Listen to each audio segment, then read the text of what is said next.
Well, hey there. Welcome back to another episode of the podcast. I am Janine Alley, and today we are talking about how to simplify the holidays for a more peaceful season, regardless of what you celebrate. So I think we all want to feel more peace during the holidays. And so often the things that we are doing take us away from the connection and the love and the peace that we want to feel during this time of year. But despite our best intentions, when we get into the thick of it, when we get into the day-to-day things that we're doing, we end up saying yes to too many people, too many things, too much food, all the things, right? So today I'm going to be sharing 5 examples of ways that I simplify my life during the holidays. Now, this is by no means an exhaustive list. This is just to help you get the ideas flowing for you and to start to question why you are doing the things that you're doing during this time of year. I think sometimes we just go along with things because that's the way it's always been done, but I want you to question all of it. So the first thing that I want you to do is to create a vision for how you want your holiday season to look.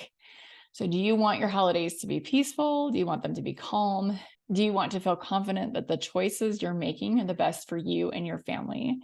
Would you like to feel free from guilt? Do you want to feel generous? There's so many different things that we can feel, but I want you to start by identifying 2 or 3 main emotions that you want to redirect yourself during the holidays as you're making decisions. And I want you to also clarify your priorities. I want you to intentionally simplify and eliminate things that are on your schedule to match the vision that you have of the next couple months that are coming up. I also want you to be honest and realistic about your limitations. So let me give you an example of this. So back in 2021, the very beginning of 2021, I got COVID, and I have had some long-term symptoms from that virus that are concussion-like symptoms. And so last year, I didn't realize how much the dark and the light contrast of the darkness of being outside and then the Christmas lights, that contrast coming through my eyes and being received in my brain was going to affect the way that I showed up. And I would get these really bad headaches, and I would have to close my eyes, and I would have to minimize the stimulation I was receiving through all of my senses when this was going on. The holidays can be a very sensory oriented experience for us, right? With the different music and the lights and the ways that we celebrate the season. So I want you to be really honest about what your specific limitations are, what you can take on, what your preferences are, what you're going to make exceptions for. And I want it to all be really intentional. Okay. So I want you, maybe you pause the podcast for a moment and just intentionally think about how you want to feel during the holidays, what your priorities are, and what your limitations are during this season. So that's the first step. Okay, the second step is I am going to share some examples, and I want you to just be thinking about some of the ideas that are coming to your mind about how you can simplify your holidays while I'm sharing some of these things. And it might be along the same lines, it might be something totally different. That's okay. I just want you to be kind of jotting things down and taking notes either mentally or maybe even on a piece of paper so that you are able to execute on your plan over the next couple of months. Okay, so the first thing that I have done is I have let go of guilt. So growing up, I didn't have a lot of traditions in my family, but my husband's side of the family did a lot of stuff as far as traditions go. And I have some memories, some really fun memories of doing certain things as a child. And I know for myself and for a lot of you as well, we want to have those experiences, those kinds of warm, fuzzy experiences for our kids that involve time baking or crafting or being together doing certain things. And I know we all have sentimental value in different areas, but I want you to start to question all of the things. I am not a particularly sentimental person about things, but my husband really is. So either way, wherever you find yourself on the sentimental spectrum, I want you to be intentional with what you choose to carry forward. Maybe if your family did 10 traditions, maybe you're just choosing 3 or 5 this year and not just doing things because that's the way it's always been done. I think sometimes when we stop and think, we realize we actually don't even like doing the tradition or would rather do something else. And it's totally okay to let things go. I want you to do things that align with who you are, the dynamics of your family, the kids that you have, the community that you live in, and the values that you have right now. So I've spent a lot of time thinking about what it is that I want to do with my family. And for me, relationships are so important. Spending time together is so important. And I have let go of the pressure of having it be the same every single year, because the truth is the dynamics of my family shift and the things that people prefer are always changing. So kids might not be as interested in doing the things that I did as a kid, or even the things that they did as a kid just a couple years ago, and that's okay. As I've learned more about health, I have intentionally let go of traditions that have involved food. Thinking about things from my past that have been sweet and for me that have been addicting, I didn't want to unknowingly pass along a tradition of bad health to my kids. Now, I know that's all subjective, but I want you thinking about that, and I want you making choices intentionally. So for me, I wanted to shift my focus away from all the food that we culturally have a tradition around to experiences and doing good out in my community. So those are shifts that I've made intentionally. And I think sometimes there's a lot of guilt that goes into making those shifts. But remember, my friend, guilt is optional. So you don't have to feel guilty about letting go of things. You want to come at these choices from a place of empowerment and make choices on purpose about how you want to move forward in your life. And you can 100% feel good about those things. Okay, the next suggestion that I have for you is to divide and conquer. If traditionally you have felt obligated to show up to every little thing, you have multiple kids, there's multiple concerts, there's multiple end of year events, I want you to think about being intentional and take a look at your calendar and come back to what it is that you really want. Those emotions that you thought of just a minute ago about how you want to feel during the holidays, and make decisions again from that place. So one of the things that I love to do is I love to divide and conquer. So there are some things that we show up at together, my husband and I, as well as our kids. And there are other things that only one of us goes to, and that is totally fine. I want you to remember, you don't have to do anything. And you definitely don't have to do everything. Be mindful of why you're saying yes to things, and be onto yourself if you're saying yes from a place of obligation and guilt, because those two emotions can feel pretty bad. You can still show up, but let it be from a place of love and support and intention. Okay, so the third way that I simplify things is with my decorating. I'm not much of a decorator in the first place, so full disclosure, I am very interested in my space, but I love more of a minimal approach to decor in general because it's easy. It's easy to put out, it's easy to put away, it's easy to clean and dust and all of those things. And Christmas is no different. So call me the Grinch, but if it were up to me, I'd only have a 3-foot tall tree with one string of lights and I'd be good to go. Like not even one ornament, you guys, just tree and lights and I'm done. But I have a couple kids and a husband that like to decorate a lot more than I do. In fact, just the other day, my daughter was talking about getting the lights out already for Christmas. And I am somebody who likes to set things out and then tuck them away in a fairly short window of time. So I have 2 Christmas storage totes, just to kind of give you an idea, including tree ornaments. I have saved a few Christmas things that I picked up in the time that we lived overseas. I like to keep things very simple, like I mentioned. But if you like to decorate, and I have several friends who love to decorate, that's great. But be mindful of why you're doing it. How do you feel when you're decorating? Is it something that is energizing for you? Does it help you set the mood for the holiday season?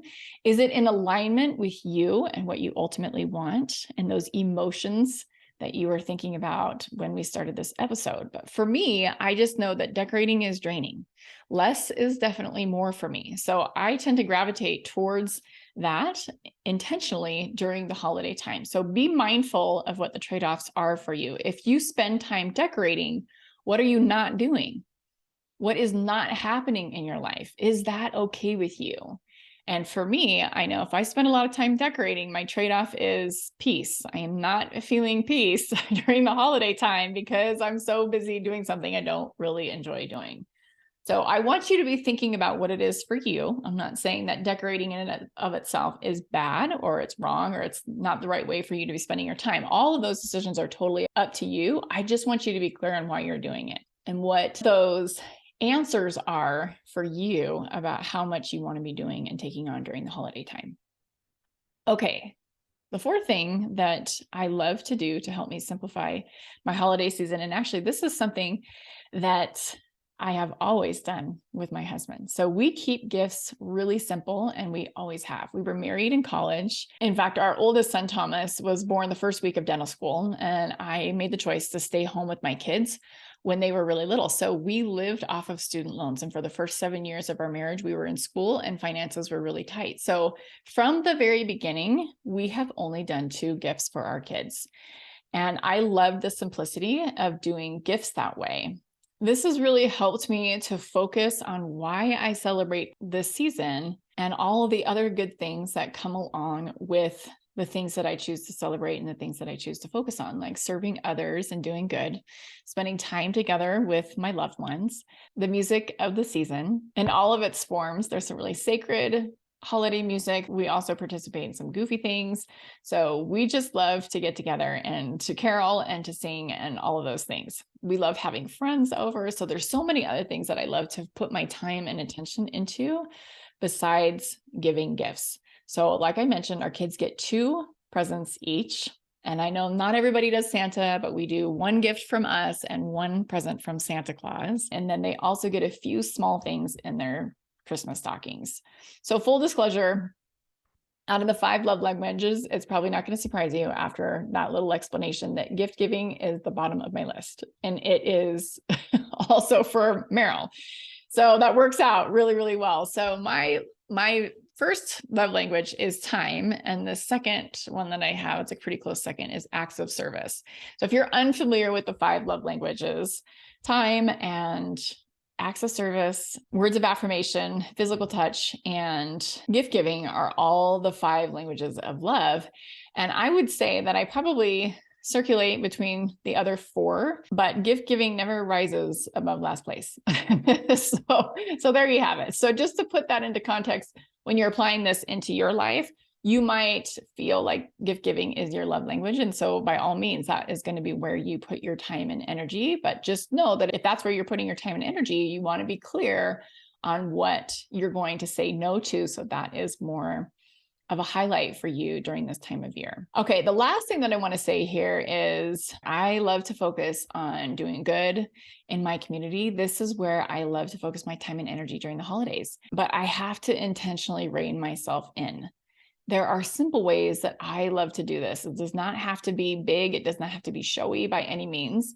So I love, for example, crafting special yoga sequences for my students during the holidays. We might do a specific sequence on giving thanks or on the light of the season. We also might do a warming sequence or even a yoga nidra in class. And then we love to do a really big kind of secret service project as a family for our community. We get dressed up in some commando gear and we make it really fun and goofy. And we love to surprise people with some acts of service in our community. And we've done that since our kids were really little. So it's not super elaborate, but I want you to think about it. If someone does something nice for you, just the act that someone was thinking about you usually makes your day, right? So being able to do that for someone else is going to be really special.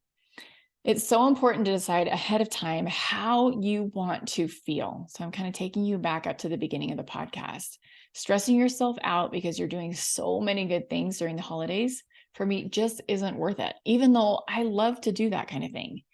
So with my background, again, you guys know I've been there. I've been stressed. I've been overwhelmed. I've sacrificed myself to do things, and I've ruined my health, and I have almost ruined my relationships in the process of doing that. It's just not worth it. It wasn't pretty. And so I make sure that, especially during the holidays, knowing what my limitations are, knowing what my preferences are, knowing ahead of time how I want to show up in my life, during the next several months is really important to me. So I just wanted to share this with you. Hopefully this will get the wheels turning for you in your mind of how you want to show up over the next couple of months. The last thing that I want to share with you guys is I have a couple one-on-one coaching spots available right now. So the way that it works when we work together is we work together for 6 whole months. So we're going to be working through the holidays. That might sound super appealing to some of you. It also might sound pretty scary. You're like, actually, I'll just wait until later. I recommend working through the holidays for sure with a coach. If you feel like you have a tendency to overbook or to overeat or to overdo, as a life coach, I can help you do anything. And I specialize, of course, if you've been listening to the podcast for a little while, in productivity and wellness.